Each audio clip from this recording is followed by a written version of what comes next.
It is 7:01. Okay. Well, hello, everyone. It's really nice to see everybody this evening. It is a little past 7 o'clock, so time to get our official meeting in order. So I'm going to officially call to order the Kalamazoo City Commission for Monday, March 17th, 2025. First order of business, roll call. Clerk Borling. Commissioner Cooney. Present. Commissioner Decker. Present. Commissioner Hoffman. Commissioner Pradle. Present. Commissioner Wilson. Present. Vice Mayor Hess. Present. Mayor Anderson. Here. Thank you. Clerk Borling, may I have a motion to excuse Commissioner Hoffman this evening? So moved. Motion made by Commissioner Pradle, supported by Commissioner Cooney. All in favor, please say aye. Aye. Aye. Opposed, nay? Motion passes. Well, we are blessed this evening to have Sister Patricia Warbritton here from the Congregation of St. Joseph to provide us with the invocation. And when she begins, I will be asking everybody to stand, please, for the invocation, and then remain standing for the Pledge of Allegiance. Sister. To the one who is, who was, and who will always be, hold these men and women close as they seek to serve all people equally within this beautiful, gifted city. They serve all that lives and have accepted responsibility for this portion of earth. Guide them in best practices. Grant them wisdom and understanding with listening hearts. Support them as they strive to hold fast to the values of our democracy. Provide for them that through them, Kalamazoo may continue to be a beacon of light and life. Amen. Amen. I pledge allegiance to the flag of the United States of America and to the republic for which it stands, one nation, under God, indivisible, with liberty and justice for all. Thank you again, Sister. We appreciate you helping us get our meeting started this evening. We are lucky enough to have a couple proclamations this evening recognizing important topics and great work. The first one is for Red Cross Month, and Commissioner Wilson is going to be reading that one. So anyone who's here in the audience to accept that, please come forward, and I'll bring the proclamation down.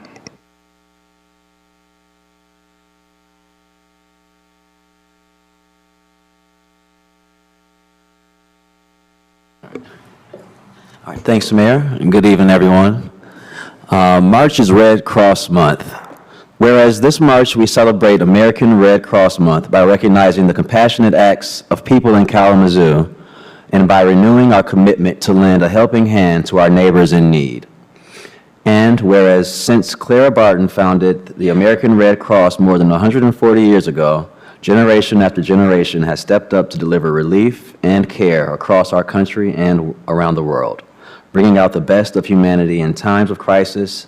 And whereas advancing this noble mission, the volunteers, blood donors, and supporters who now give back through the American Red Cross of Southwest Michigan remain unwavering in their commitment to prevent and alleviate human suffering in the face of today's emergencies.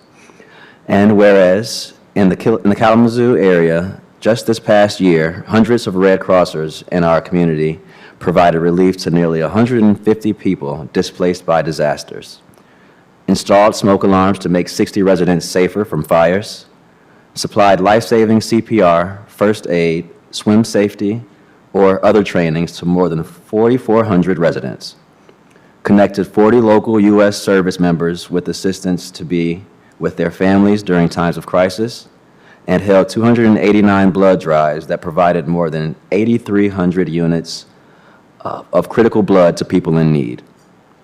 And whereas this work to uplift our community is truly made possible by those who selflessly answer the call to help whenever and wherever it's needed.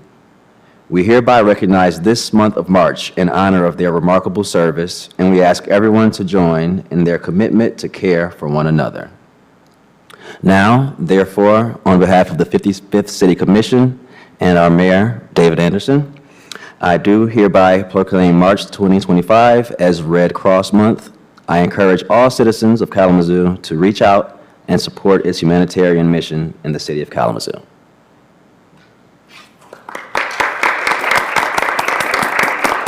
Thank you, Mayor Anderson, and thank you, the City Commission, for recognizing the work of, you see a couple of the folks from the community here. The Red Cross really is folks in your community, and if you want to get involved as a volunteer, as a blood donor, learning some life-saving skills, come down to the office in Kalamazoo. A lot of these people, you'll see some friendly faces down here, and it's the people in the community that make the Red Cross mission happen. So thank you for recognizing that and being part of our mission.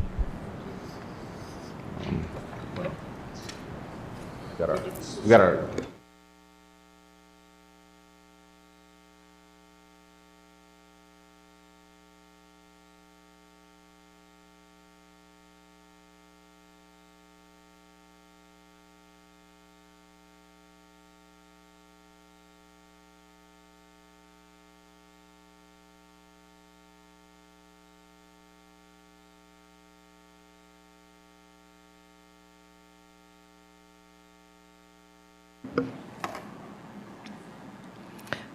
Good evening, everyone. If I could have a Miss Kim Campbell come to the podium.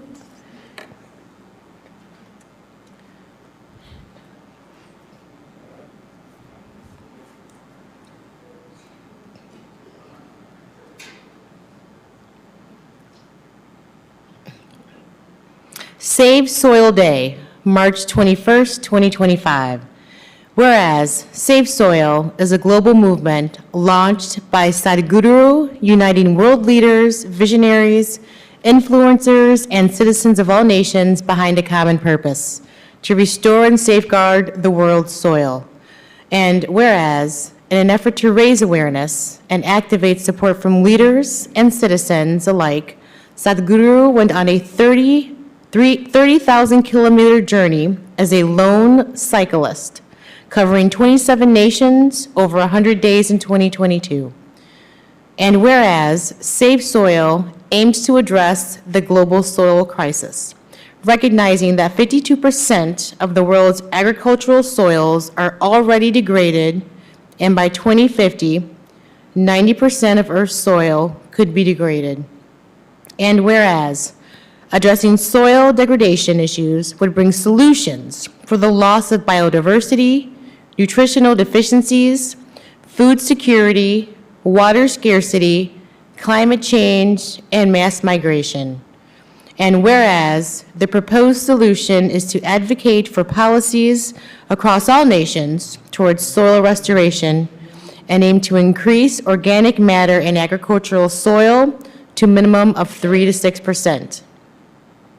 Now therefore, on behalf of the 55th City Commission and David F. Anderson, Mayor of the City of Kalamazoo, does hereby proclaim March 21st, 2025 as Save Soil Day in the City of Kalamazoo, and encourage citizens to learn about the importance of soil health and the Save Soil movement, and to participate in creating bright futures for our children and the future of our planet.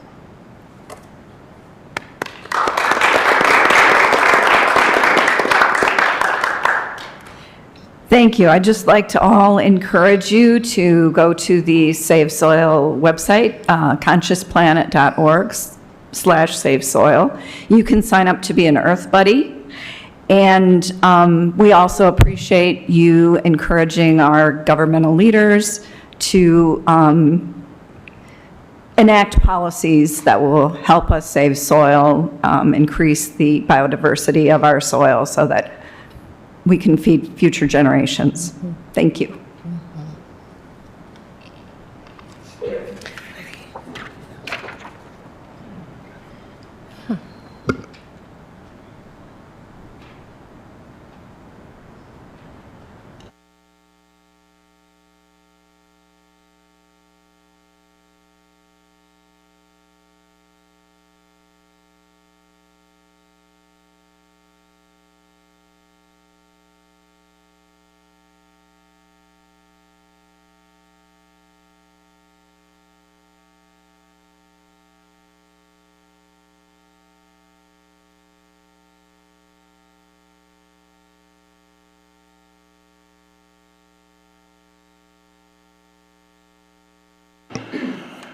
Once again, I just want to thank everyone who's participating in these very important activities. It is one of the benefits, I think, of participating in this role up here is getting to see all the things that people do on an everyday basis to try to help this world and this community be a better place. And just seeing a little piece of that here is something that is, provides hope for me, and I'm sure everyone here on the commission. So thank you once again. Commissioners, we are now down to adoption of the formal agenda. Commissioners, are there any items on G, the consent agenda, you would like to have moved to H, the regular agenda? All right, seeing none, agenda stands as is. Manager Ritzma, any communications? Nothing, Your Honor. Thank you, Manager Ritzma. Now is the opportunity for public comments. So just as a reminder, this is not a time where there will be dialogue. This is the time where you can talk about topics that are of interest to you, and you want to make sure all the commissioners and anyone who's watching the meeting gets to hear what you have to say. If there are certain specific concerns that come up, I know sometimes people watching don't know if anything happens after that, but there are staff people here in the room in the back. If there's some specific concern with a particular department or issue related to a department, you do have an opportunity to connect with somebody here. So you'll have 4 minutes. Please state your name and whether you live in the city. I hadn't seen y'all since y'all rescinded policy 10.1, which was really disappointing. And the fact that y'all blamed us because we know you were like 3 people who whose fault it was. So when we're literally seeing democracy be destroyed in our own government.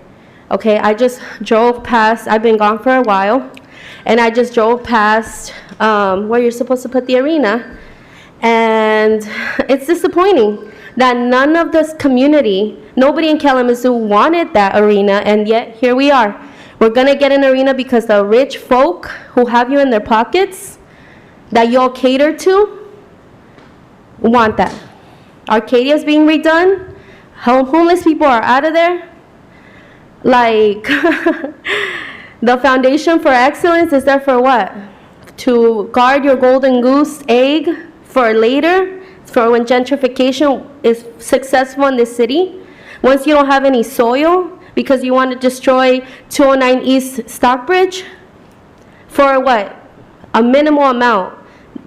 Apartments that are not going to make a difference in the city are just going to destroy a natural space that is a natural water basin that we desperately need in the city. Everything is going wrong in this country, and it just reflects back on this city. It's disappointing, to say the least, that you all could blame activists, people who come here every single time to inconvenience y'all because y'all like to pretend like you care when you really don't. When the ALICE statistics, like I say every time I come here, speak for themselves. We have a whole FFE, $40 million a year, and people are still going hungry, and people are still like kids are in the streets, there's gun violence. Where are their parents working these crappy jobs that the arena's going to have too, because they're going to pay, what, $19 an hour when the minimum should be over $23 an hour. So there's no shared prosperity in this city. And the fact that y'all blame us for taking democracy away is very disappointing. Very, very, very disappointing. They don't even want you in these seats anymore. And that here you are caping for the white man. I'm sorry, excuse me, for the white man. Okay, for the rich, because we all don't matter to you. Y'all wish we would just go away and stop inconveniencing your meetings, trying to pull at people's string hearts, like just be understanding. City administration has to be here longer. That's their job. That's their job. I don't get paid to do this. I don't get paid to be out in the streets, checking up on people, making sure people are okay. I don't get paid for that, but you do. You do get paid to care about the city, and you don't. You care about the rich, you care about the affluent, you care about making a name for yourself in the city, see where you could move up at the cost of the people who are dying in the streets every day, at the cost of a school-to-prison pipeline, okay, that affects Black, brown, indigenous people the most. You all have the privilege not to understand what that means, because that doesn't come to your neighborhood. That doesn't come to your neighborhood. okay? That's why.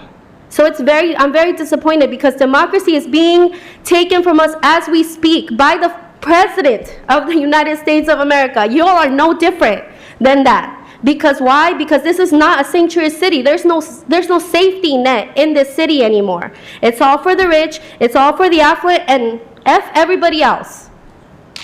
Thank you. Next, please.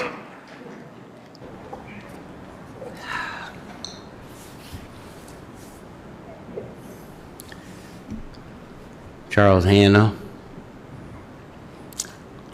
Well, today, I saw something I never seen in Kalamazoo before, and that was teams of police officers on bicycles, on foot.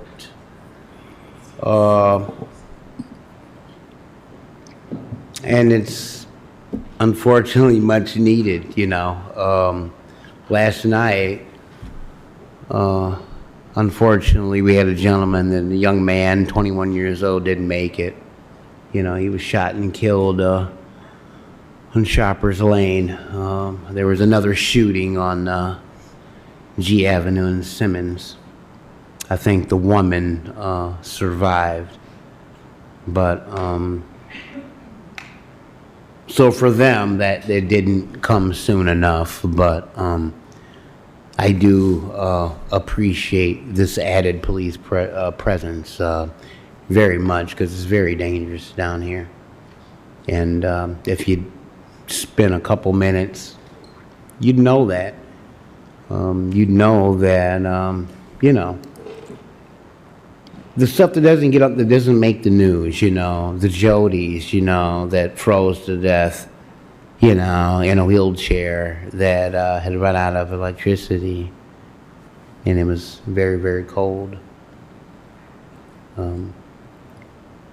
There are others. There's a list longer than I'm sure people would care to hear, because, you know, these were the people that didn't matter and had been written off by most of their family members, you know.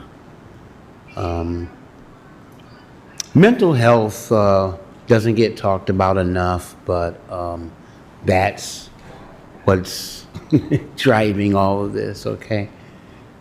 All right. No one mentions Kevin Hessinger anymore.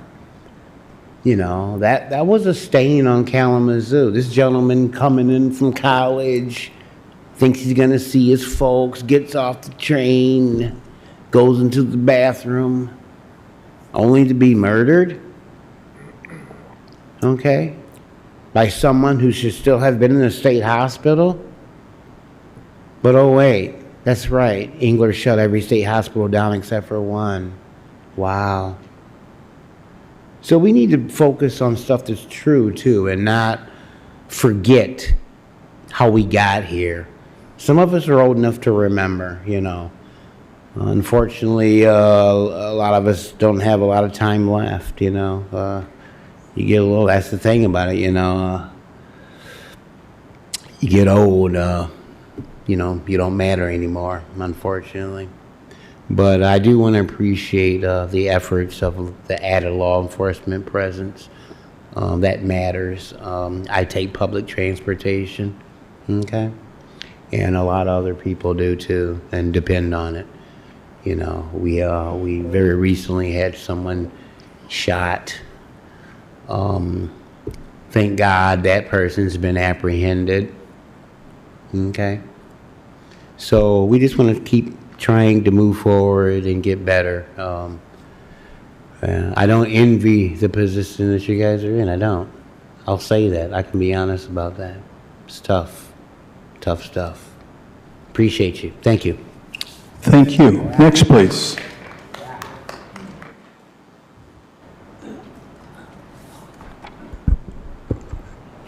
Good evening, Commissioners, Vice Mayor Hess, Mayor Anderson, and Manager Ritzma. My name is Maggie Adams, and I do reside in the city of Kalamazoo, and it's been a while since I've been down here and had an opportunity to say hello and speak to you guys tonight. But I am speaking today as a community member and also a member of Isaac. And many of you know that the Civil Rights Board was created in the fall of 2020 to review allegations and violations of the local non-discrimination ordinance and fair housing ordinance that the city had adopted. So a lot of us from Isaac and others have been attending the Civil Board's meetings and supporting them. And I remember attending the meeting on February 5th, and part of their agenda was discussing voting on accepting an application of Lewis Smith to their board. And if I recall, it was a unanimous vote. Now, I didn't make the next meeting in February, but I listened to it online. And I didn't make the first meeting in March, but I listened to it online. And I never saw the recommendation from this board come to you guys on the city's agenda. Now, some of you might know what I'm talking about, and some of you may not at all, that there's been a recommendation to place a person, Lewis Smith, on a board here.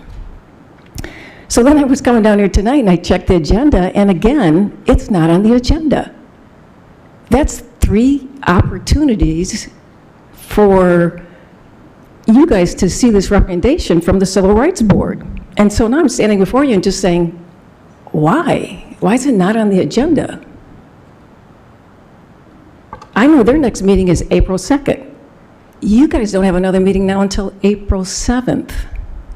It almost makes it 2 months later that a recommendation doesn't get to you so that they can, fulfill a vacancy, which they have 3 vacancies on that board, which I feel is part of their due diligence and responsibility as a board to do. So again, I just stand behind you. Again, what's the delay for placing this on the city's agenda that the Civil Rights Board has recommended placing Lewis Smith on their board? What's the delay? Thank you. Thank you. Next, please. Hey, I'm just going to ask, just kindly, try to keep this a real safe space for views that may be opposing. So I just ask people not to boo or clap. This is just the opportunity for people to express their feelings and concerns. Thank you so much. Good evening. My name is Kathy Faison. I work with Isaac as a housing task force lead. I am also a community organizer. I do canvas coordinator, so on through Isaac. I'm the executive director of Participatory Defense Movement, PDMK, as well as the chair for the Civil Rights Board.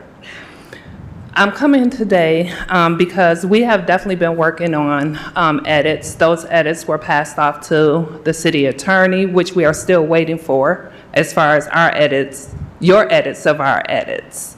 And that has been provided from us as far as June 5th. I'm here because working with Isaac is what gave me the passion to really be on the Civil Rights Board, to make sure that the Civil Rights Board is enforceable, because it's pretty much has been left up to interpretation. And so wanting it to be enforceable because the community's lack of confidence within the Civil Rights Board. So I have been working diligently to try to make sure that there is a community and they do know that we as the Civil Rights Board are supporting them. So with us working on the edits, we had catalysts for this work, former Vice Mayor Patrice Griffin, in which I appointed, as well as Attorney Lewis Smith. Myself, as well as Vice Chair Lukeman. We've all been working on these edits. With that being said, I also asked Attorney Lewis Smith apply for the Civil Rights Board prior to him even being part of this, and he was not able to do that because he did not live within city limits. Once he was able to get within city limits and was living, he put that order in, or he put that application in. So that's been the question, why has he not been added to the agenda yet for approval? As was stated, it's been almost 2 months. Once I looked at the agenda once again and seeing that he was not going to be added, I ended up reaching out to Civil Rights Board staff, asking them, did everybody do what we need to do on our end in regards to the Civil Rights Board? And so on February 6th, which was the day after our last meeting, February 5th, information was sent over to the Civil Rights Board. that was his nomination, the correct paperwork, that they received another message back saying that it was received on February 11th. They also said that information was provided to you, Mayor Anderson, on the 25th in order to add it to the agenda. So that's our question. Why has he not been added to the agenda yet in order to be part of the Civil Rights Board? Even though we've been working diligently, we still are short. As you heard, we have 3 seats that are empty. And we cannot continue to really provide or support people successfully if we do not have a full board. We're doing what we can, but we also want to make sure that we have the people who can make a difference. Attorney Lewis Smith has been vital to the work that was done. He made the edits. He did everything that we needed done when it came to providing those edits in order to try to make sure that it is enforceable.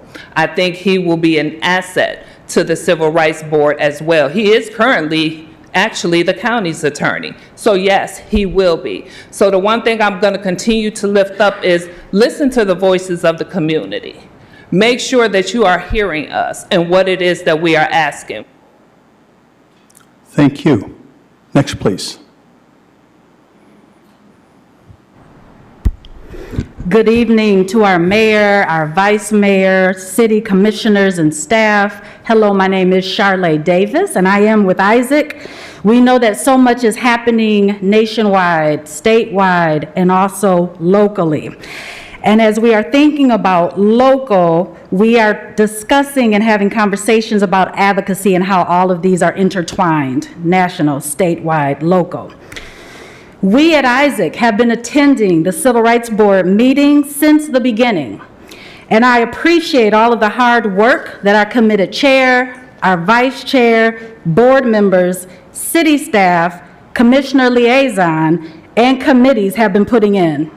It is wonderful to see, in looking at the agenda tonight, so many community members, many of which I know, on the agenda for appointments for the FFE, the Shared Prosperity, and various boards. And I want to say congratulations to all.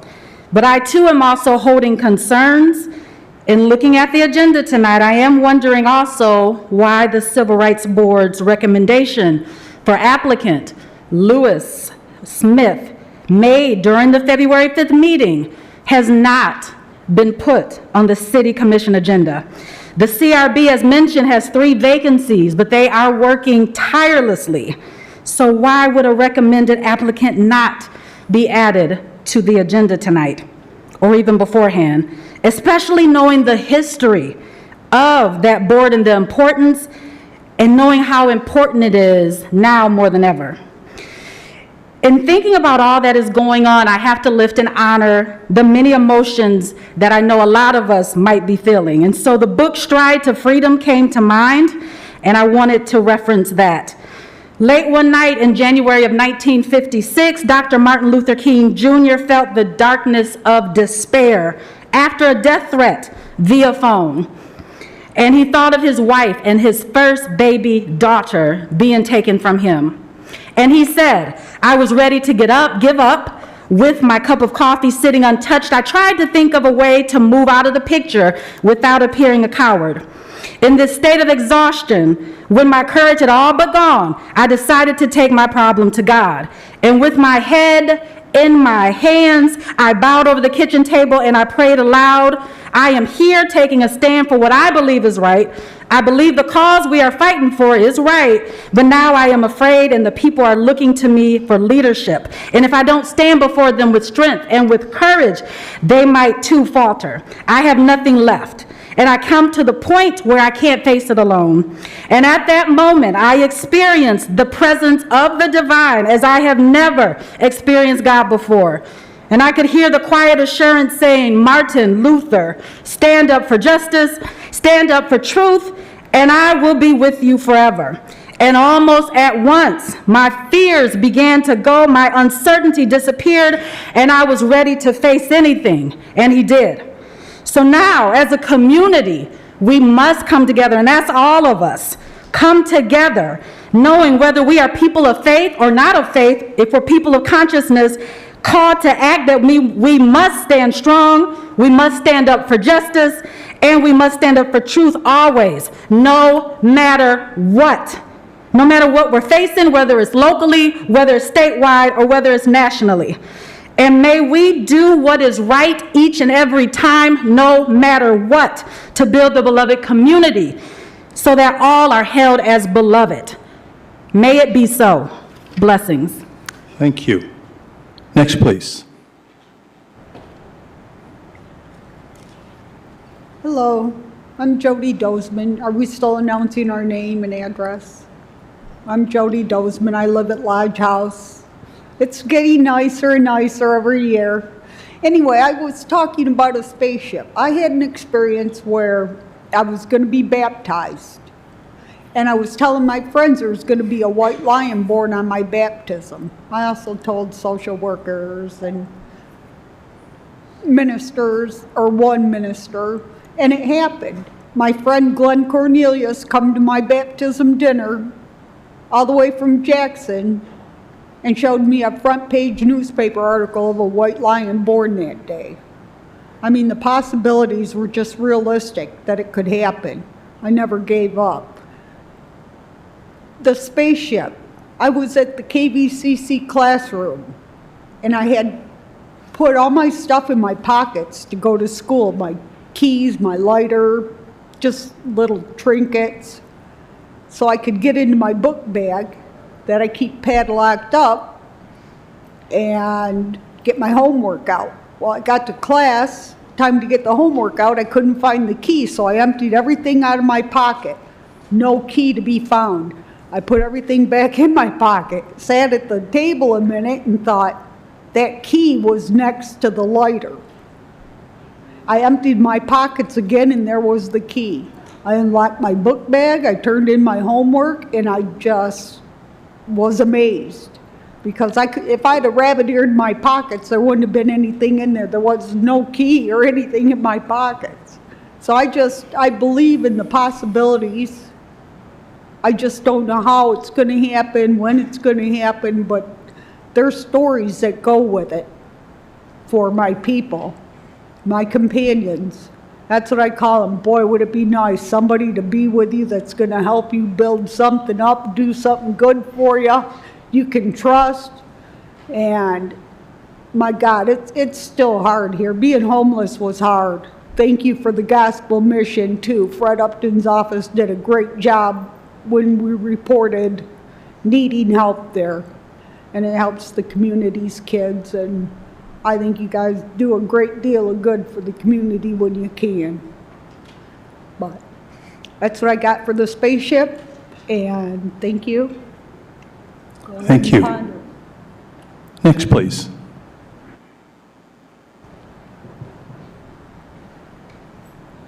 Hey y'all, I'm Amanda Charbonneau. I live behind you above the library. I'm sure you remember me by now.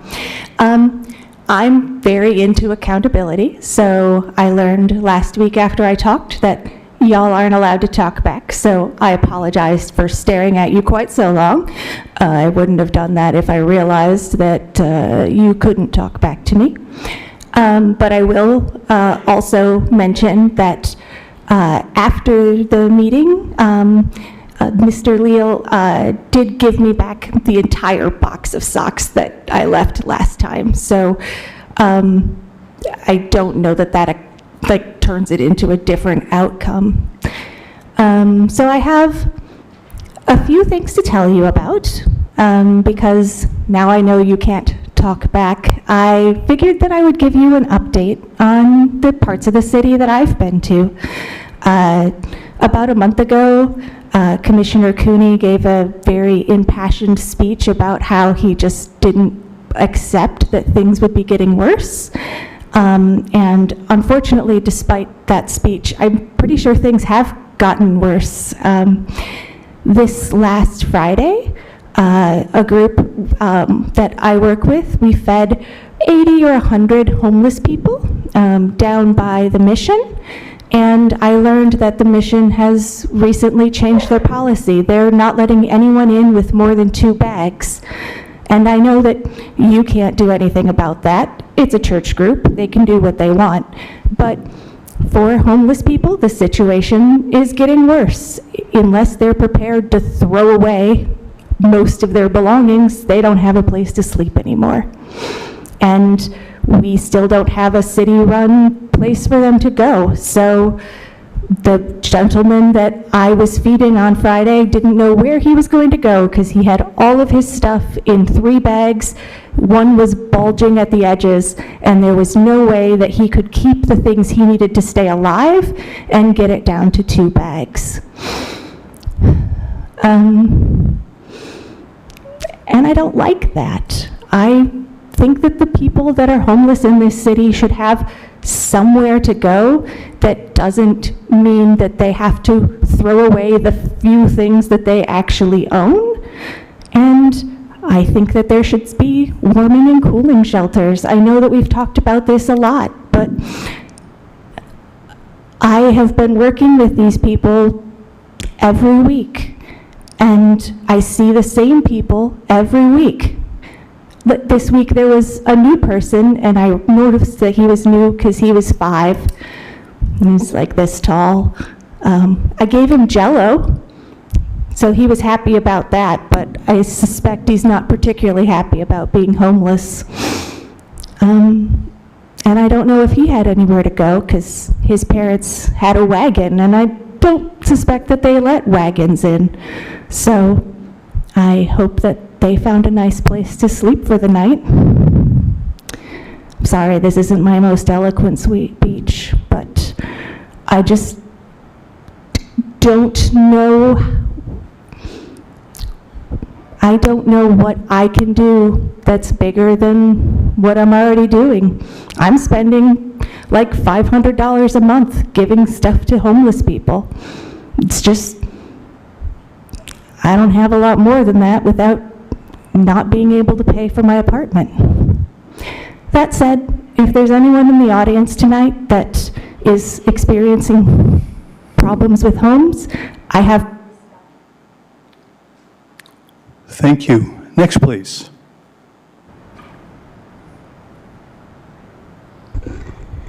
Hi, everyone. My name is Tina. I live on Lake Street. I live in the known floodplain area of Kalamazoo, the area that always floods.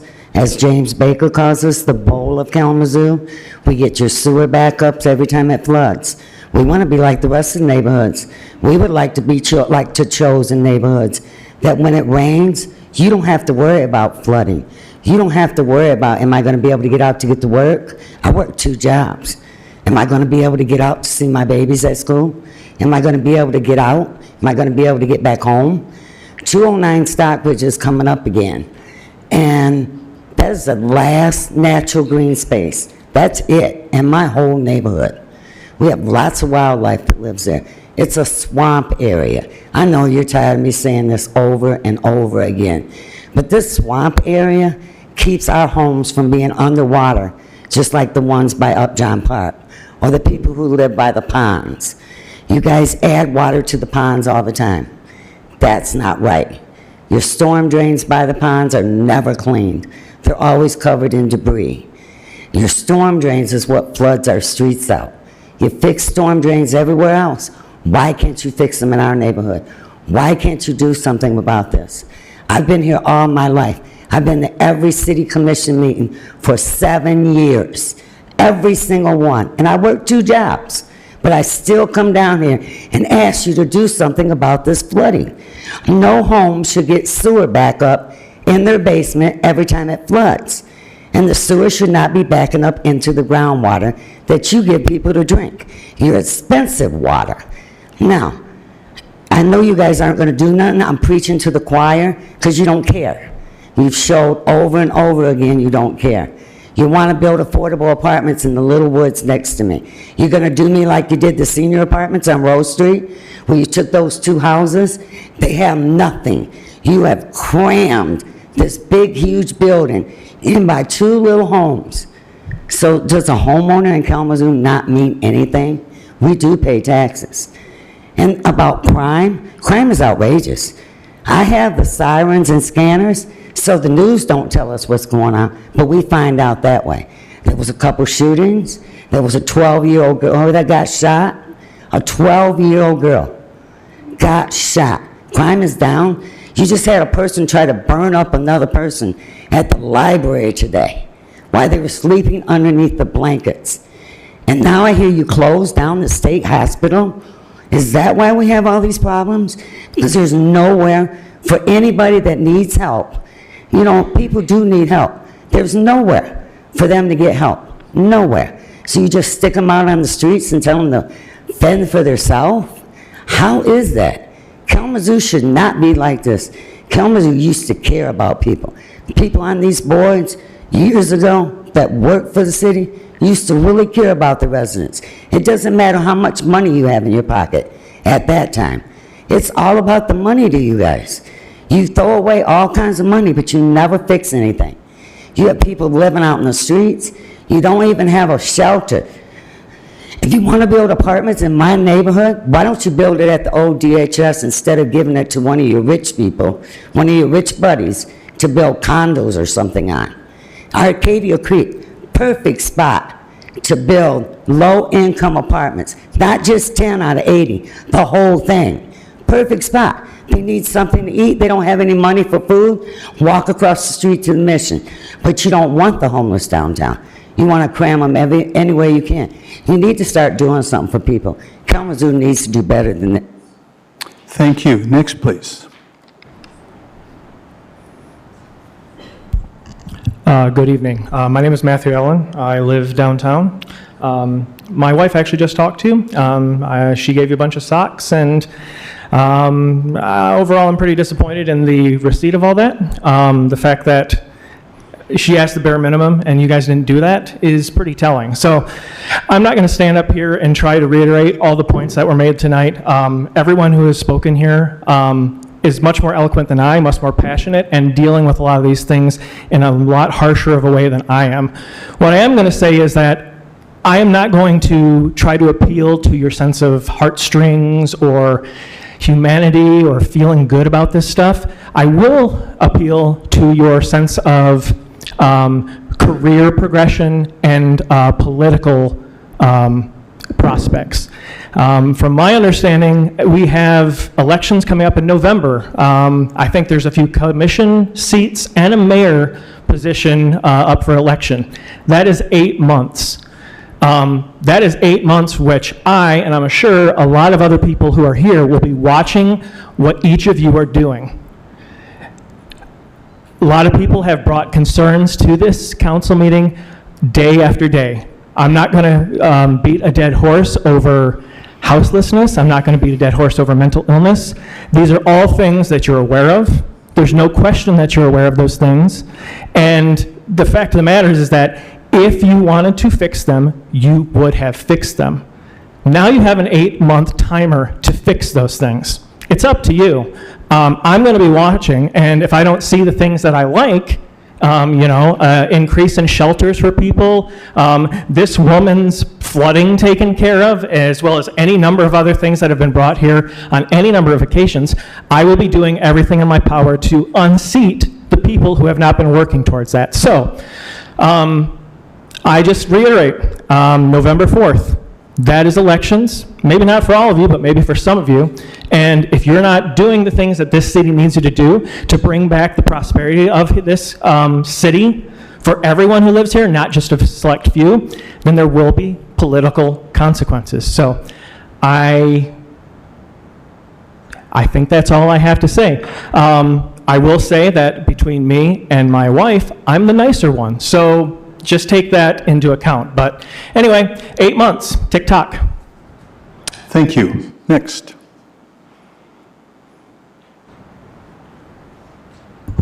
Hi, my name is Shona Espinoza, and I'm a resident of Kalamazoo. As you have mentioned before in some of these meetings, that Kalamazoo has a lot of resources. That should make you feel like crap. Because yes, we have a lot of resources, but how hard are they to access them? There's so many barriers, there's so many things that are in place to stop our unhoused and those that are in need of these services. So anybody to say that Kalamazoo has a lot of resources should make them feel like, because there's too many barriers. People go to some of these resources are turned away or denied, or you gotta like go jump through hoops to even get to one, and by the time you get there, you don't have time to even process or get what you need. HRI is a joke, because you go there, you ask for help, you're about to be on the street, you ain't got nowhere to live, and by the time you find housing, you pay for it yourself, and then they call you months later and be like, oh, do you need help paying your security deposit and first month's rent? Like, how is that supposed to help somebody? How is that supposed to help somebody when they are out on the street and don't have things to make sure that they have first month's rent and deposit or anything that they need to keep them inside instead of being outside? ISK is another joke. Mental health is crazy. There are so many barriers that are in place, especially for our black and brown. Why is that? They are the ones that need the most help, but are denied the most services or have the most barriers put in place. That's not how it should be. Our children as well are denied services. And then you wonder why so many people are out here on the streets doing the things that they are doing. Mental health is serious. Mental health is real. There should be 24 hours, meet them where they are at to provide the services.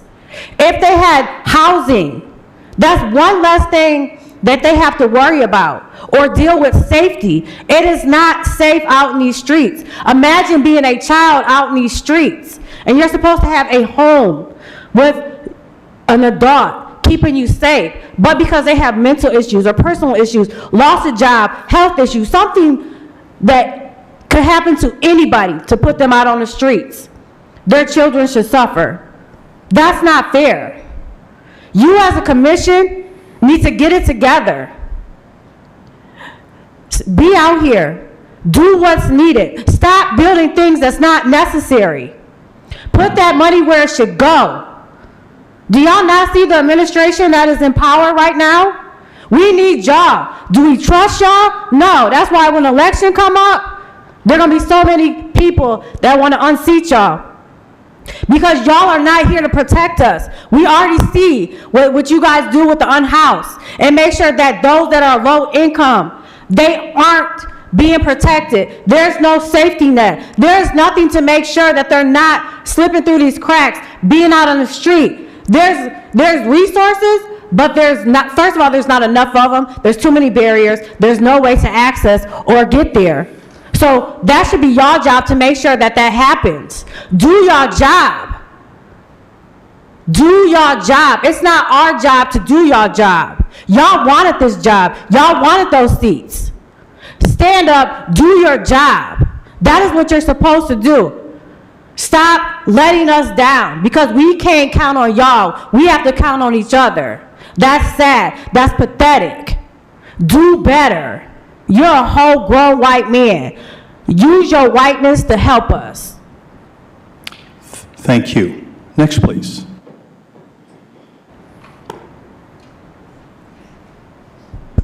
Good evening, Toby Hannah Davies, and I do live in the city. I want to add my name as Isaac Housing Task Force co-chair to the list of people who are asking you to please put Attorney Lou Smith's name on your agenda for approval for the Civil Rights Board as a member.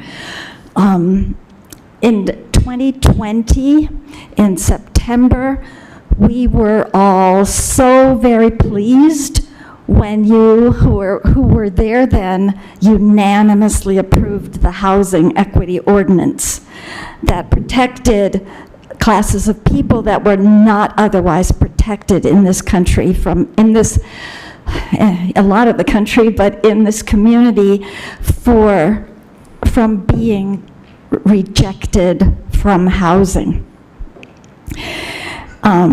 We didn't understand. We were so happy at the time, but we didn't understand that the enforcement mechanism that we thought was in the Housing Equity Ordinance was not there.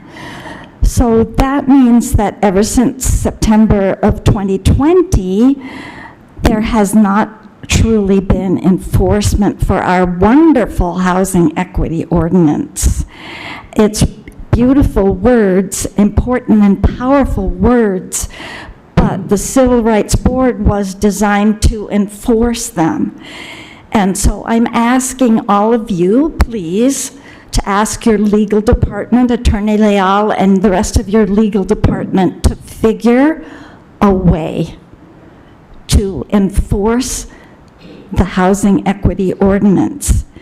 At this very moment, there are still property managers and landlords who are turning away people who have housing vouchers or checks from churches to help them get over a medical emergency or some other reason that they can't pay the full rent that month.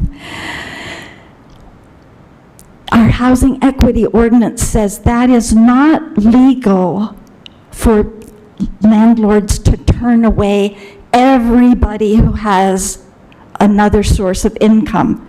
There can be other reasons. They don't have to accept everybody who has a housing voucher, but they cannot have a blanket rejection of all people with housing vouchers. But it's still happening, and it's 2025. We really need you to find a way, a legal way. We need your legal expertise to find a way to enforce our housing equity ordinance. The same with blanket rejection of everybody who has any kind of criminal record. That's still happening, no matter how long ago the crime might have been, how minor the crime might have been, how much a person may have turned their life around and been a very positively contributing member of the community. It doesn't matter. There are a lot of landlords right now who are turning away everybody in a blanket rejection if they have criminal records. That is against the law that you unanimously approved in September of 2020. We need you to support the Civil Rights Board in the way that they are proposing enforcing the Human Rights Ordinance, or find another way. Please. Thank you. Thank you. Next, please.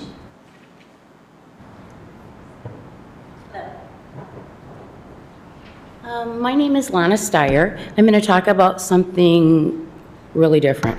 I used to work for the county jail.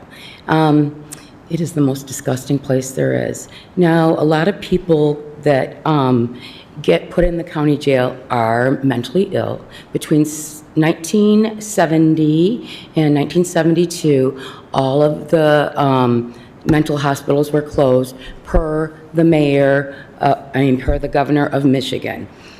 But you can't put the mentally ill in the jail. Not only is it a filthy place to live, I don't know why we can't have them cleaning up. I know some people are going to say boo, but I don't know why they can't be cleaning up the highways, cleaning up their own areas.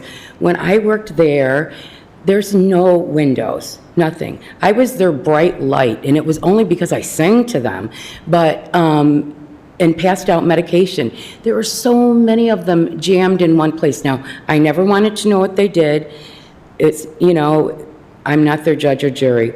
And they were always shipped off to another place, so I knew the crime was high. But there's so many dirty places in Kalamazoo. I constantly call about Blanche Hall that is dirty, and then the woman on the phone will go, who owns that? And I'll say, the city.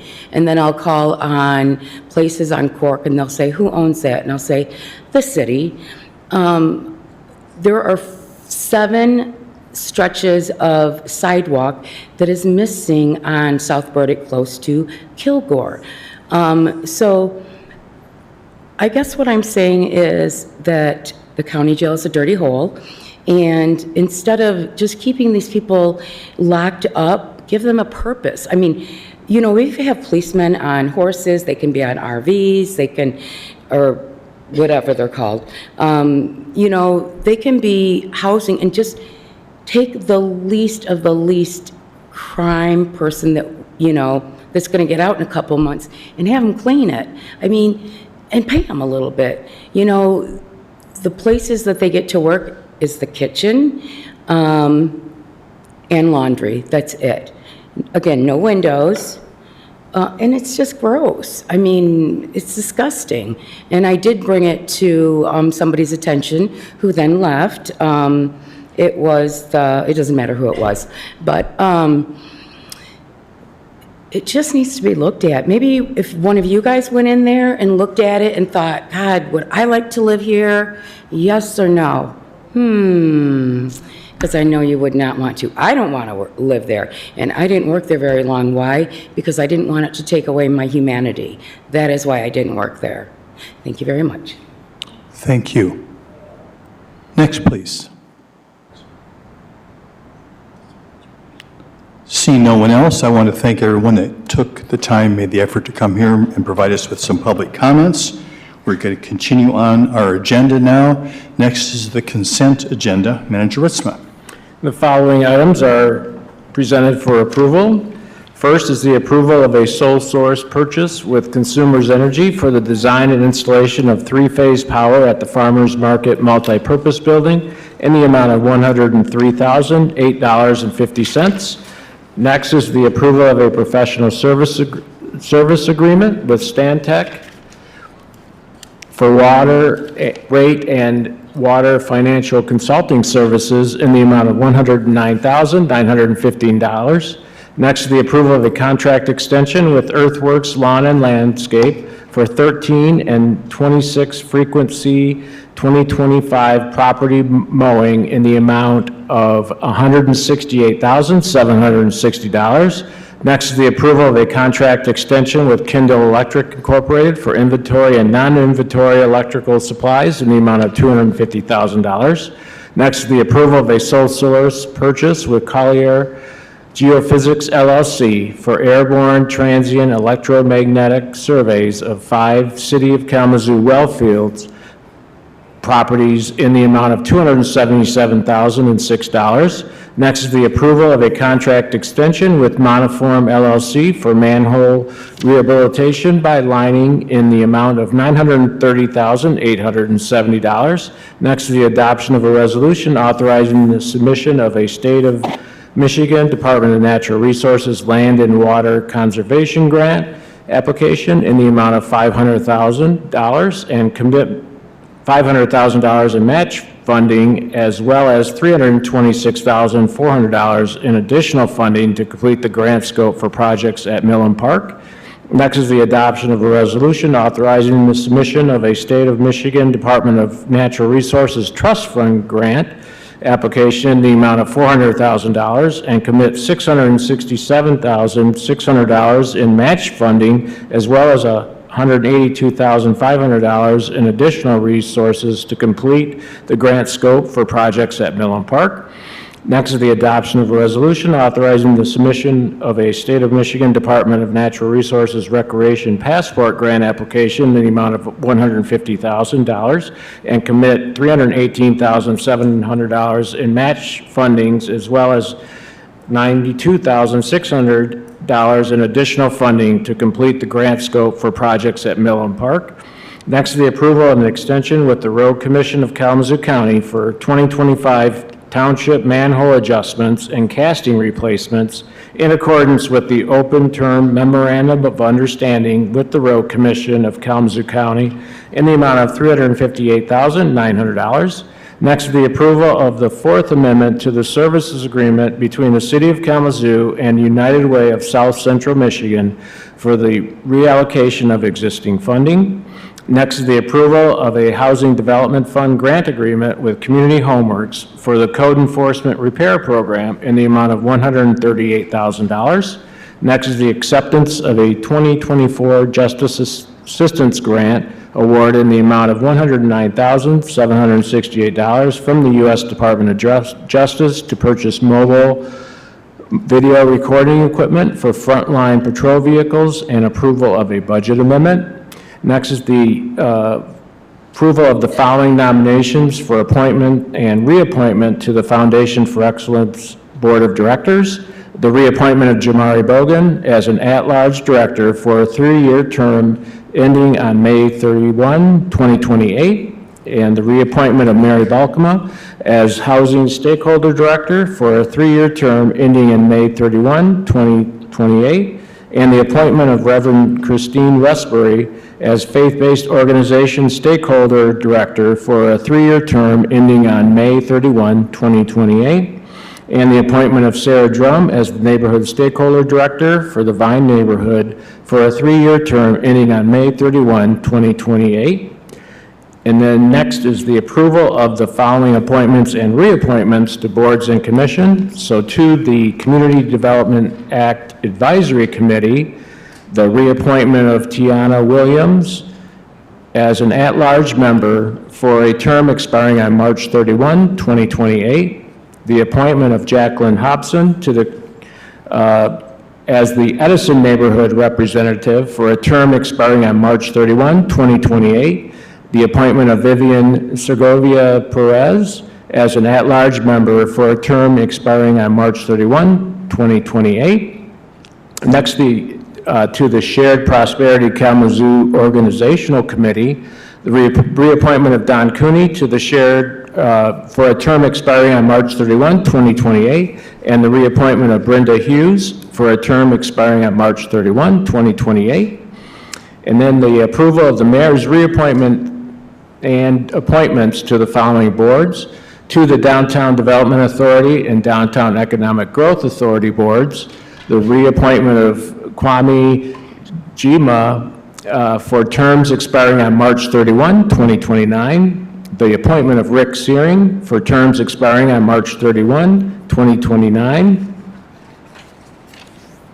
the appointment of Tricia Kidd for terms expiring on March 31, 2029, the appointment of Stanley Steps for a term expiring on March 31, 2028, and to the Northside Cultural Business District, the reappointment of Kiera Gamsho for a term expiring on March 31, 2030, the reappointment of Damian Henderson for a term expiring on March 31, 2030, the reappointment of Ricky Thrash for a term expiring on March 31, 2030, and to the Planning Commission, the reappointment of Mitchell Curtis for a term expiring on March 31, 2028, the appointment of Zach Wilson for a term expiring on March 31, 2028, and the appointment of Thomas Kostreva for a term expiring on March 31, 2028.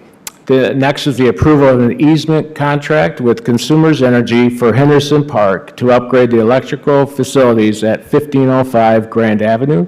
And finally, adoption of the following actuarial assumptions for the City of Kalamazoo pension and other post-employment benefits plan.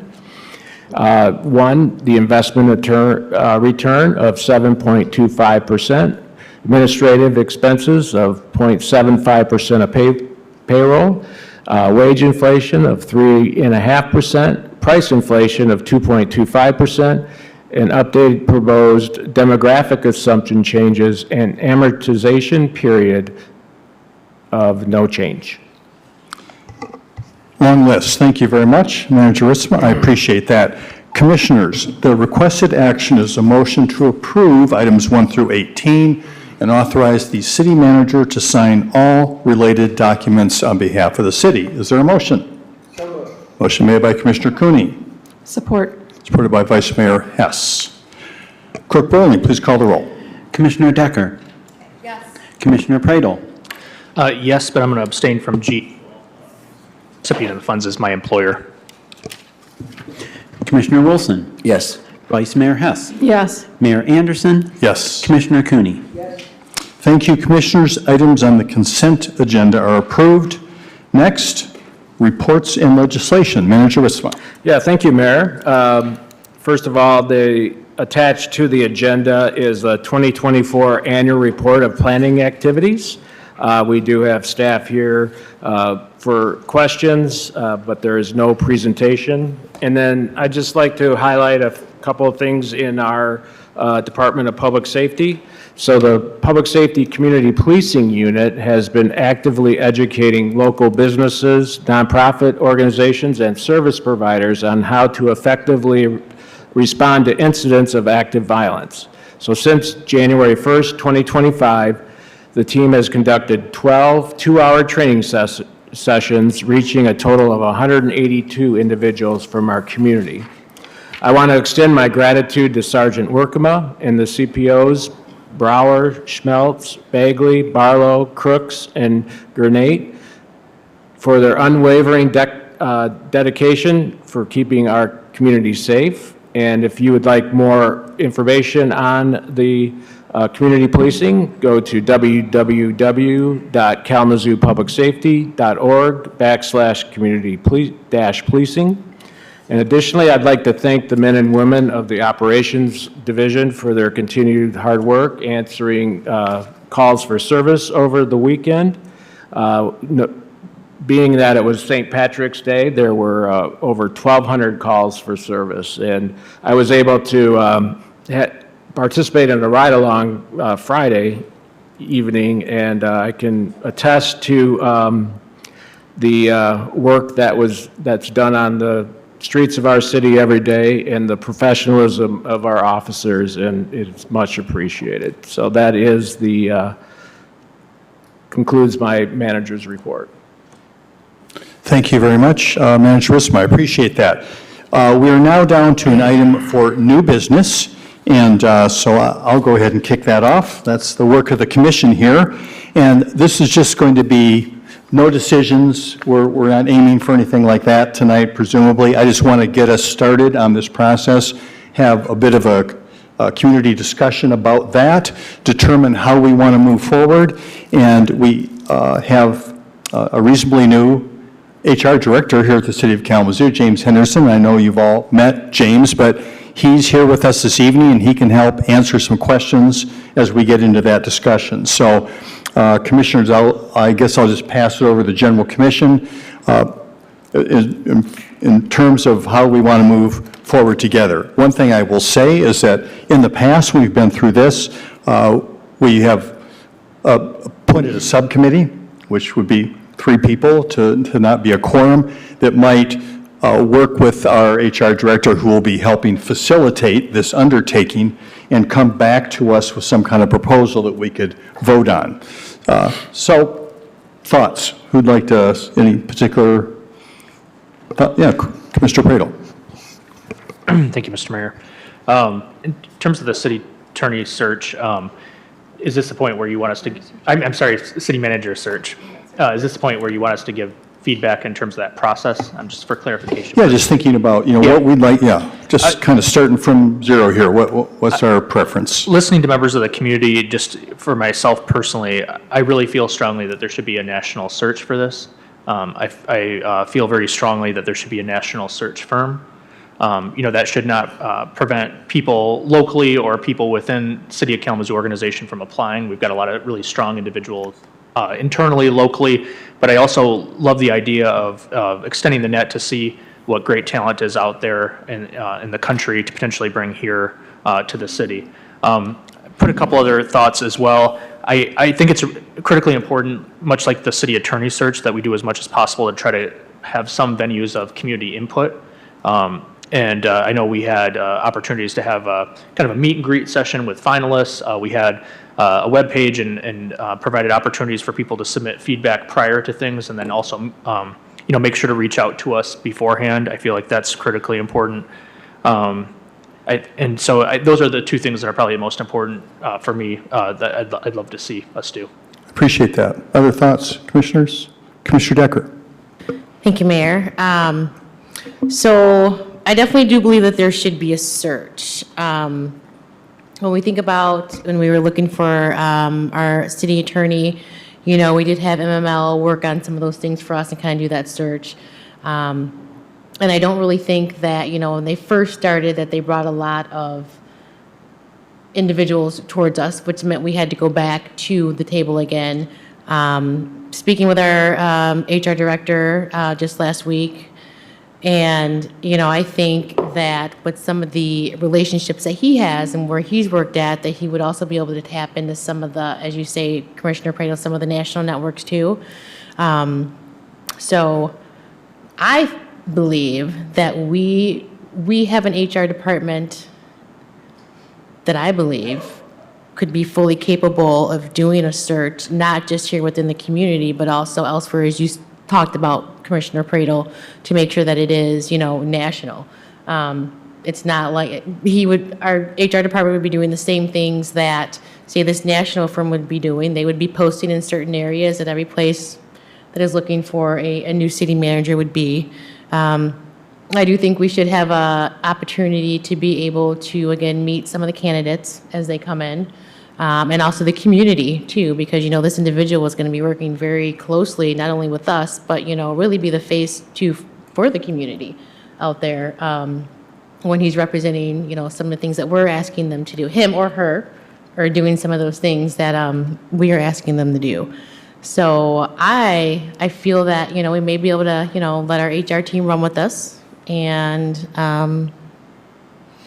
I do know that time is of the essence. I believe Jim's last day will be, is it November, right before Thanksgiving there? November 18th. November 18th, yes. And again, we never want to rush anything, but we do just also want to make sure that we have time that this new individual will be able to be acclimated to the way the city runs, and for Jim to have sufficient time to be able to, bring this individual up to speed on what's been happening over the past couple years.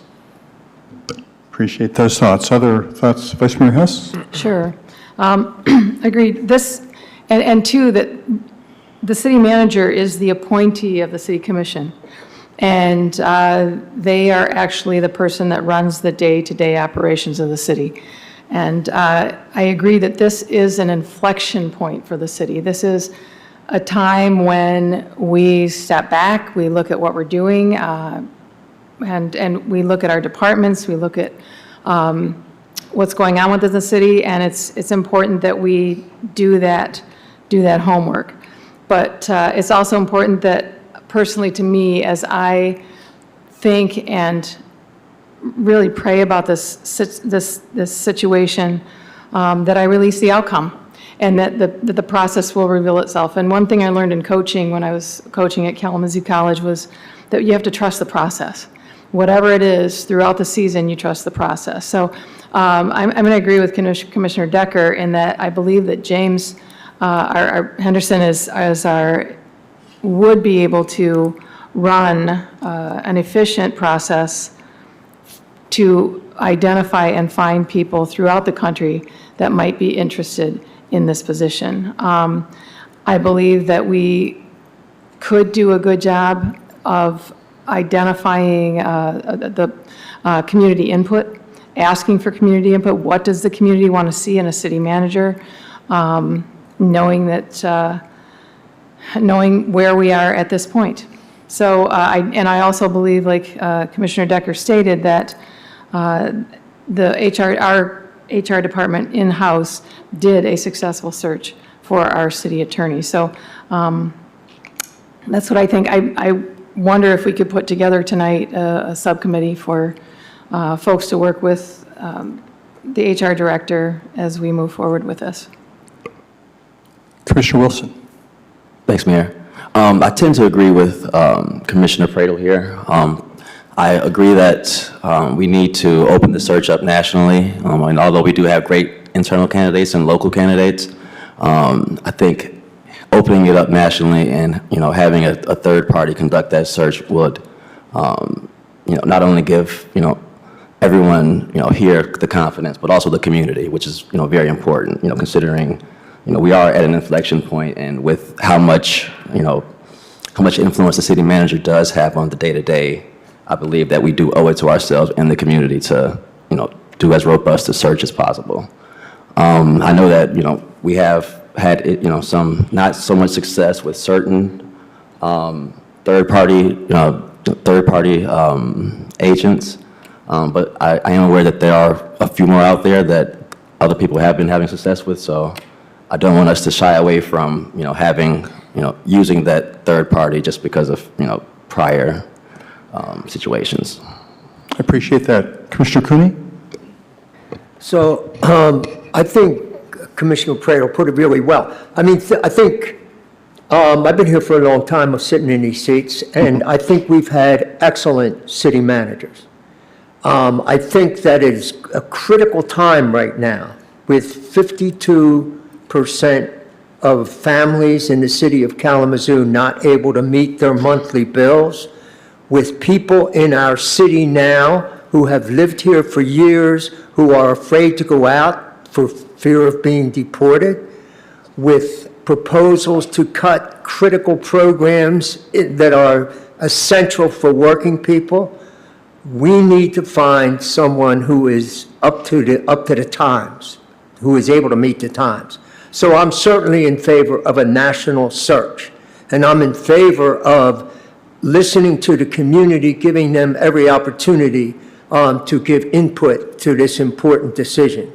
I'm not convinced either way whether that we could do it internally or get a national firm to do this, and I'm willing to listen on that. But I feel strongly about those two things, a national search and much opportunity for the community. So I appreciate that. So, I mean, it's evident that there, is general agreement about the idea of a national search one way or another.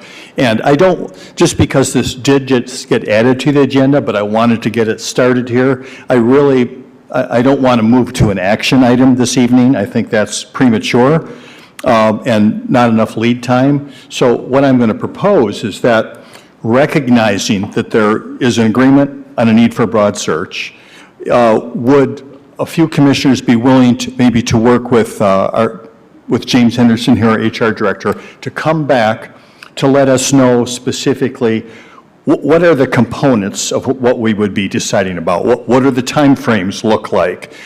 In that time frame, when there be the opportunities for community input? Obviously, the time frame would be different if you are contracting with a firm that works nationally, because there would be a request for proposals and bidding process for that firm in advance of the search itself occurring. So what does that mean for the time frame? What are the standard, working with our own purchasing department? What are the standards there in terms of getting, taking it through that route compared to managing it more in-house? And then some other parameters relative to costs, or what other pieces might be the same or different. So what I'm hoping is that maybe we can get some of that work done. We can help support our HR director to be able to come back and give us an opportunity at our next meeting to actually make a decision on that. If that's acceptable to everybody, and then get that process officially started. Also, in the meantime, that means that, this conversation in public is helping remind people in Kalamazoo that this search needs to occur one way or another, to give people an opportunity, if they want to call any commissioner up here with their own opinion and to help, influence that decision at our first meeting in April. Does that seem like an okay way to approach this? Yes. Okay, great. That said, what about the idea of 3 volunteers, starting out on the subcommittee, working with James here and just getting this started? Are there 3 people that would like to volunteer for this?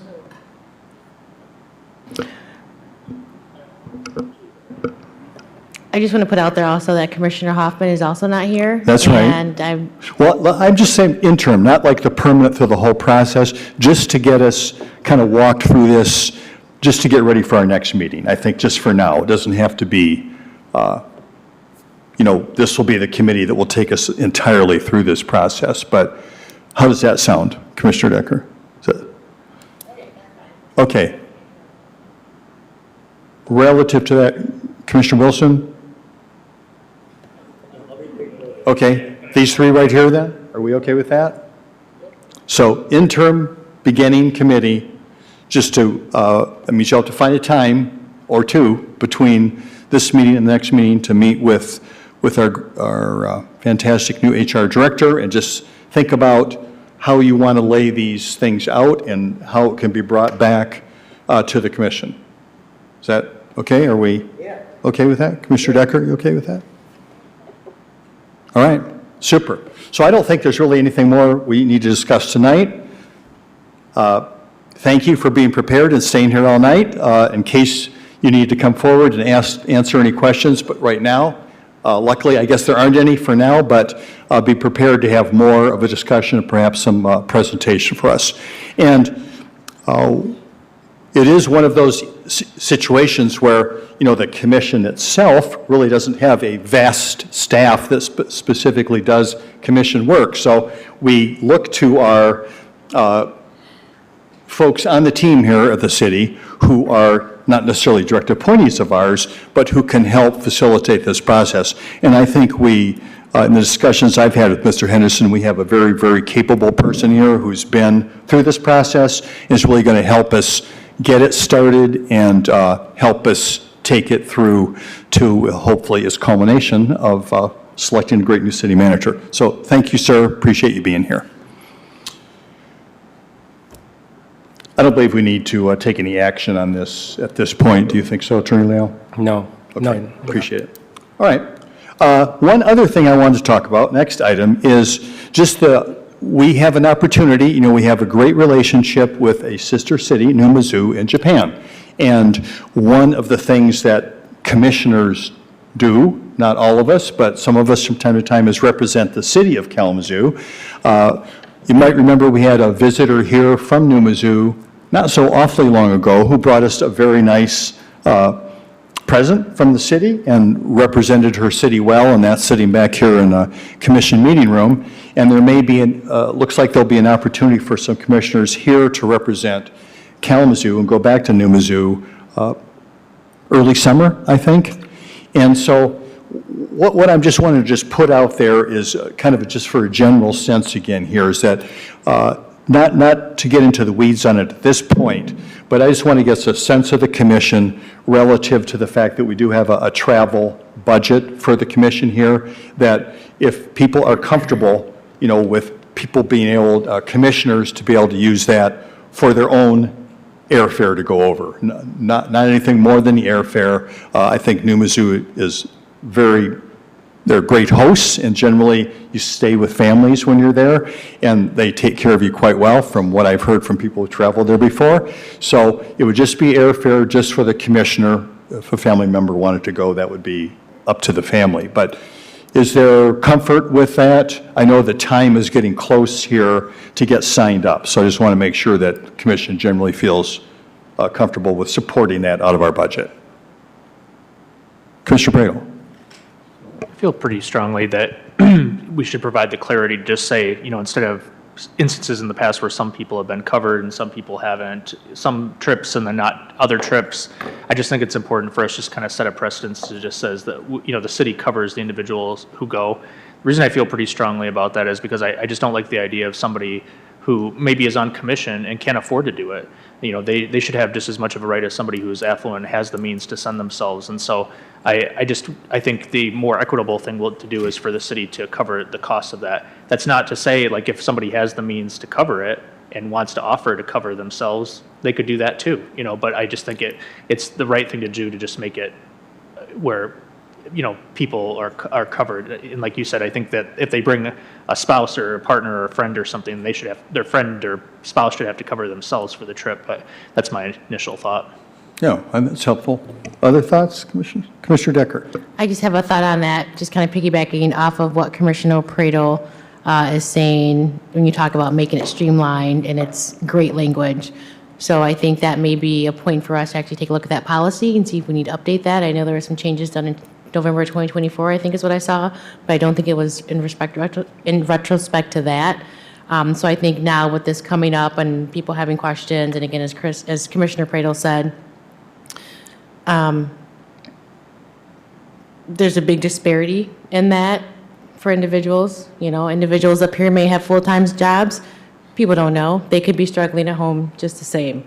And this is, you know, part of the work that we do. And so I definitely think that bringing this forward is also going to be a way for us, Attorney Leal, to start to review, and Jim to start to review that policy, just to make sure it is up to date and it is clear and concise. All right, appreciate that, Commissioner Decker. Other thoughts? What else? I totally agree that we should pay the airfare. Yeah. Okay. All right. Once again, I don't really think, I mean, we can go back, you know, if we got to dive in any more policy changes, that sort of thing, we can get to that. But I just wanted to have a sense of how people feel on the commission. And because I know the time is getting short and people are trying to make some plans about going. So I think that's sufficient at this point and helpful for anyone who might be considering it. So I appreciate that discussion. Anything else on that topic, team? No, all right. Now then is the opportunity for commissioner comments. Anyone who would like to lead off with comments this evening? Commissioner Cooney. Thank you, Mayor. I would like to honor Robert Dunnigan, who was a student of mine in the School of Social Work. Robert was an extraordinary young man. He was very, very bright. He was working at the mental health hospital over here and decided to go back to the School of Social Work to study. And when he was a senior, I noticed in class how bright he was. He was quiet. But when he was a senior, he came to me and said, nobody in my family has gone to college, but I'm finishing. And I'm thinking about going to graduate school. You think that's possible? I said, what's your grade point? He said 4.0, which meant that he had all A's for all 4 years in the school. So I said, well, you shouldn't only go to graduate school, you should go to the best schools in the country. So we worked out and he applied and he was accepted into one of the very best schools in the country at Boston University. And at Boston University, for studying for his master's degree, he excelled and won a scholarship to Brandeis University, which is the #1 policy graduate program in the country. He got his doctorate from Brandeis, was invited by Brandeis to be on the faculty, did research at Harvard. He did most of his research on black men and substance abuse and what were effective treatments for them. He was very, very popular, just received an award this year for outstanding work with the black community, and then got pneumonia and died very suddenly. And Robert we had a memorial service for him at Mount Zion this past Saturday. So he was brilliant. He did great things in his life, and Brandeis sent down a person to speak at his memorial service, and now there is an award in his honor every year that will be given at Brandeis. So he was a young man from our community who really did wonderful things with his life.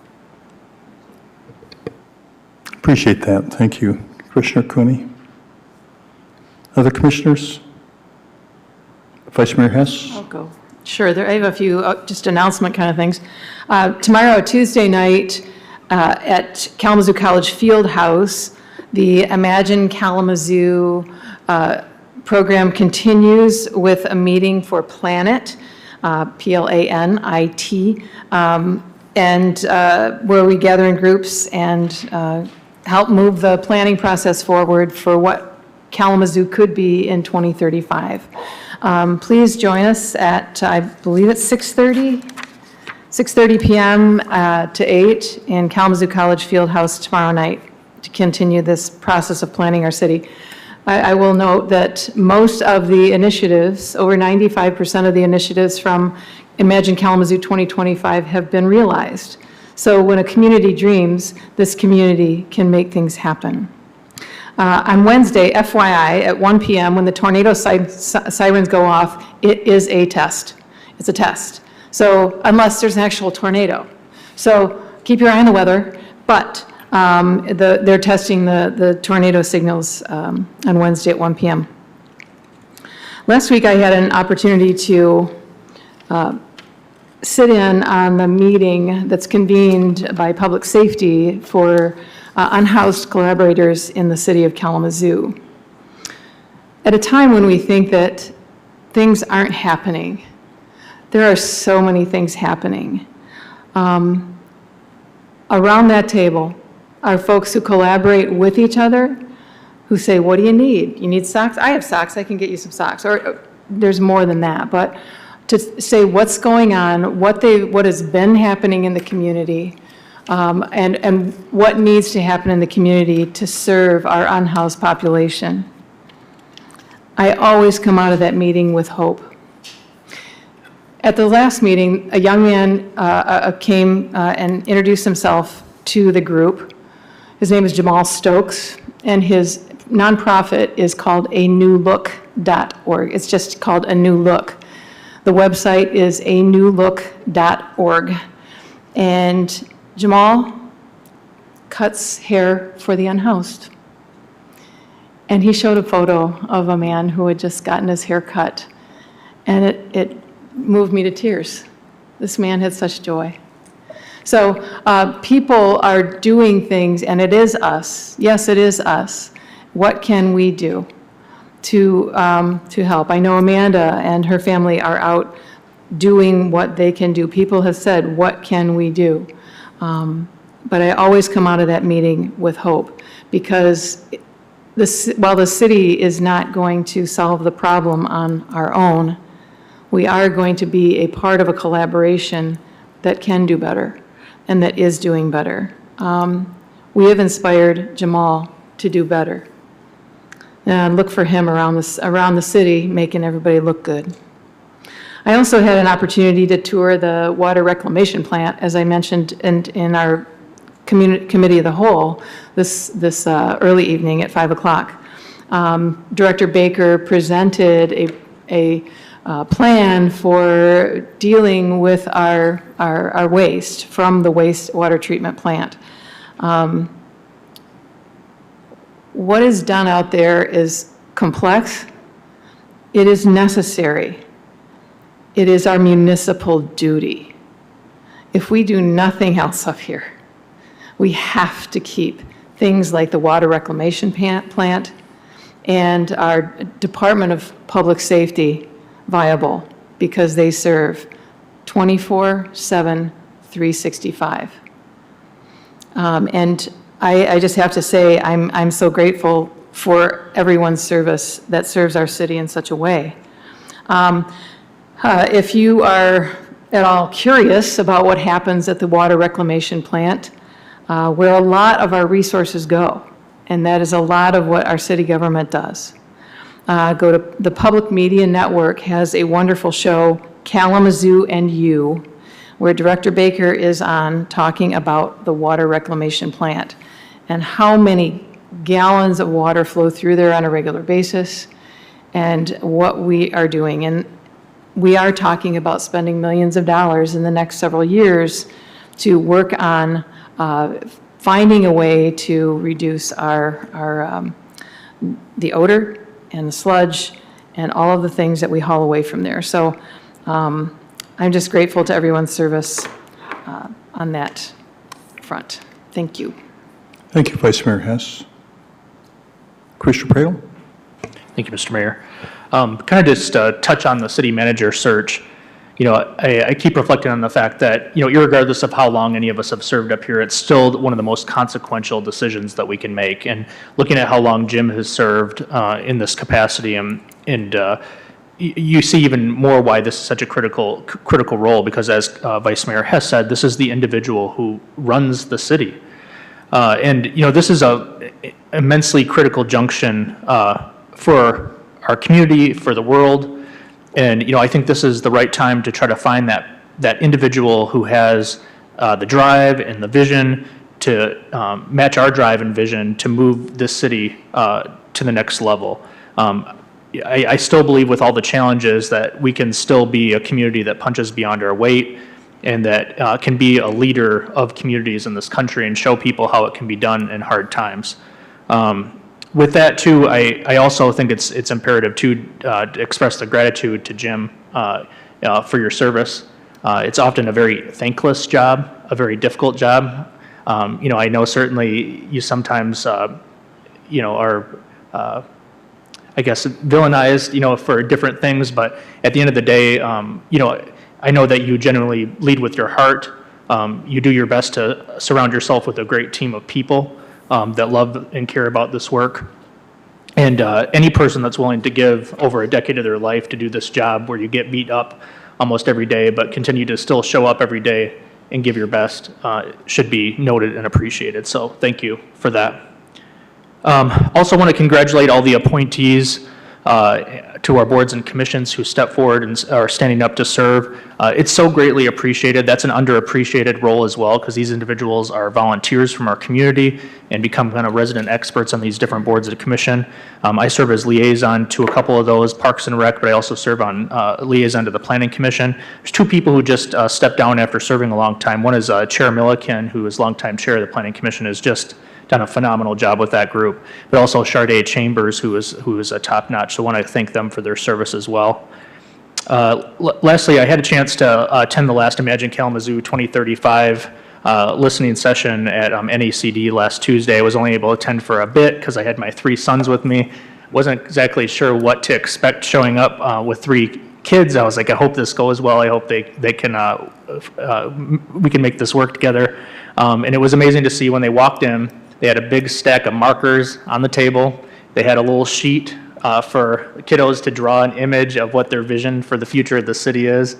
And those 3 boys were sitting at the table, cranking out, sharing all their markers to draw their image. And then at the very end, Christina came up and she asked the boys, she said, you guys can keep it if you want one. I want to make sure to get a picture because we want to make sure to capture this so that it goes in the log of all the different ideas and the vision of our community. And I thought that was really super cool that we're providing that chance where, kids can even get involved in this process. And it made me feel a little bit more at ease bringing my kiddos. So I think that's also very important in these processes too, that we make it a space that's safe for people who have young families and might need to bring their kids along like I did, to have an outlet to give their input and feel safe so that I could participate as well. So thank you to the team for doing that. And I guess I do have one last thing. Millen Park. There's a lot of items on here to apply for these grants with the state. If you ever get a chance to visit Millen Park in the midst of the summer, hands down, that place is the most concentrated, census population of people who visit that park. And I love the diversity representation that is in that park. I love the memories that people create in that park. And it is long overdue to get the love and attention that it's about to get. If you get a chance to look at some of the plans for that park in terms of, just overlooks and bridges and pathways and everything that are for people that are accessible, it is just long overdue. That is a very special place, and I'm super glad that we're trying to find a way to support that park. So that is all. Thank you. Thank you, Commissioner Pradel. Looks like I'll wrap it up at this point here. A couple things I just wanted to mention. There was a wonderful, wonderful gathering on a beautiful, beautiful day on Saturday. The St. Patrick's Day Parade downtown. It was packed. Obviously, the weather was fantastic. First nice day like that since, what, September or something? I don't know. And it was so nice to see so many people downtown, quite a diverse crowd. What's so great is seeing the El Concilio crew also walking in the St. Patrick's Day Parade, which I think is just a nice representation of people supporting each other in celebration. That was a great, great thing. So it's nice to be there. On Friday, I had the honor of attending the Youth Voices on Gun Violence presentation, which was the second one, occurred over at the Girl Scouts. And just say, talking about young people and people having visions, I mean, it's just an impressive thing to get together with young people who have been thinking about this topic a lot, recognize how important it is, are coming up with their own suggestions and ideas about things that can be done. So it was, once again, just one of those great, great things that happens across the board in Kalamazoo. So I just want to thank everyone that helped put that event on, and the young people in particular that took all their time to come up with their presentations. And then lastly, I think part of the agony and joy, I guess I'll put together, for my colleagues sitting in these seats here is that you certainly witness and hear about some of the most challenging things on a regular basis that happen in Kalamazoo. And every single person that I have the honor of serving with up here is not a heartless, person. They're doing this work. You all are doing this work because you care deeply, and I can totally attest to that. I appreciate that, and are doing as much as we can here at the city related to the great challenges. Also, the agony part, in addition to that, is that our job is not just in one area. So we're talking about streets, we're talking about parks, we're talking about budgets to make sure that our water is clean and that our waste is treated. And it's one of those decisions where you are split across having to support many, many activities here at the City of Kalamazoo. There's not just one. That is not an easy thing to do.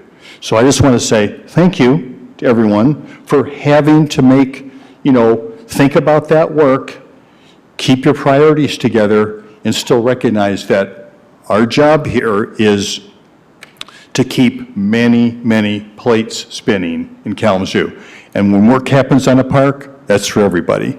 And when work happens to make sure that our discharge from our wastewater treatment plant doesn't adversely affect adjacent neighborhoods or our environment, that's the people's work. So thank you for doing that. We're going to keep trying to do the right thing, and I know at every turn, not everyone will agree that decisions are the right ones in that moment, but that's something we just have to strive for and do our best together on. So thank you for doing that. I love you. Kalamazoo, we're adjourned.